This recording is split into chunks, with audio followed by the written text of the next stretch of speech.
Guys তো চলে আসছে একটা নতুন ভিডিও নিয়ে। তো এই ভিডিওটা হইতেছে আমার গ্যালারিতে কিছু কিছু ভিডিও ফোনে এত হয়ে গেছিলো, ডিলিট করার সময় মনে পড়লো আরে এটা তো আমি শেয়ার করি নাই। অ্যাকচুয়ালি আমি আমার বান্ধবীর বাড়িতে তোমরা দেখতেই পাচ্ছিলাম অনেক ভিডিও দিয়েছিলাম তখনকার ভিডিও। এইটা হচ্ছে মহিষাদলের রাজবাড়ি যাওয়ার সময় আমরা টোটোতে বৈশা বানাতেছিলাম। তো সেটা হচ্ছে একটা স্মৃতি আমার কাছে। এখন মনে পড়ে যাচ্ছে রে, আবার ওদেরকে মিস করতে আসি যে ওদের বাড়ি, এই যে ঘুরতে গেছি। মানে এগুলো না যত পুরনো জিনিস দেখবা তত তোমার মেমোরিটা একদম ওই দিকেই, মানে মনে এত পড়বে ওরে বাবা। মানে এখনও ফিল করতেছি যে আমি হাঁটতাছি। যাই হোক, তো এই যে মহিষাদলের রাজবাড়িটা হচ্ছে এই 500 একর জমির মধ্যে বানানো। আর পাশে দেখো এই দেখো মন্দির, এত বড় জায়গা। আর দেখো লাল মাটির রাস্তা।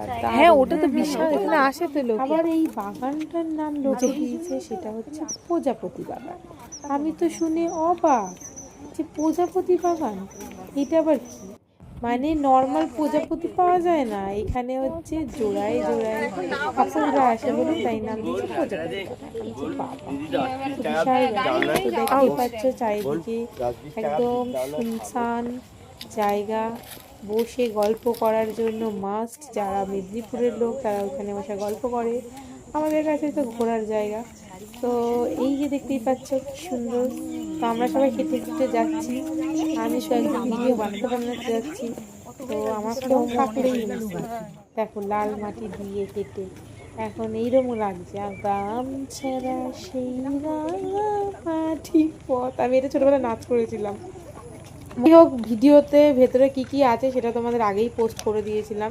তো বাড়িটা দেখতেই পাচ্ছ কত বড়।